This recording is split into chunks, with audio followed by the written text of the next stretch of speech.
pengalaman kau tentang hutan hanyalah ikut trek yang orang dah lalu. Beribu-ribu orang dah lalu sebelum kau. Kemudian kau lalu. Engkau tak tahu benda-benda pun. Otak engkau hanya ingat laluan yang kau dah lalu dalam hutan. Laluan yang ada trek yang telah pun dibersihkan. Tapi kalau jadi apa-apa dalam hutan, kalau engkau tersalah arah, masuk tempat lain, engkau boleh balik. Engkau tak boleh balik pasal engkau tak tahu hukum alam macam mana. Engkau tak tahu hukum rimba macam mana. Jangan sembang kita kaki masuk hutan. Kita penuh dengan pengalaman. Kita nabik diri, kita angkuh. Tapi kita baca peta pun tak pandai. Macam mana? Engkau nak mati dalam hutan? Balik kampung je sembang dengan kawan. Aku hiking sana, aku hiking sini. Tunjuk gambar. Tapi realitinya, otak engkau kosong. Tak ada benda pun yang kau pandai. Boleh kau jalan dalam hutan yang tak ada denai. Macam aku buat. Dalam jungle solo survival.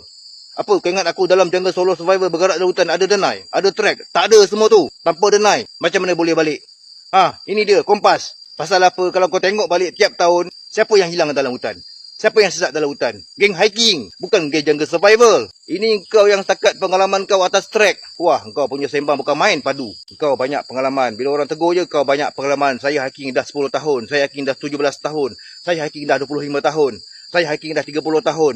Jangan belagak sombong lah.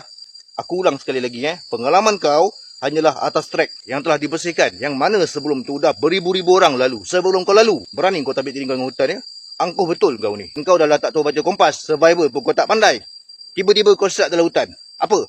Kau ingat suhu hutan pada waktu malam macam dalam bilik engkau ke? Hutan lebih menyesakan pada waktu malam. Lebih menggerunkan pada waktu malam. Lebih membunuh pada waktu malam. Ambil pelajaran. Kau nak ke orang jumpa jasad kau dalam hutan dah tak bernyawa? Tak tinggal rangka. Kau nak macam tu? Kau mesti ingat. Betapa ramai yang mati dalam hutan bukan sebab dibunuh haiwan buas. Tapi mati dalam hutan sebabkan ego mereka sendiri. Ego yang macam mana? Engkau tak nak belajar ilmu hutan. Kau tak nak belajar ilmu kompas. Kau tak nak belajar ilmu baca peta. Kau tak nak belajar ilmu survival. Engkau kosong semua tu. Tapi sembang cukup padu.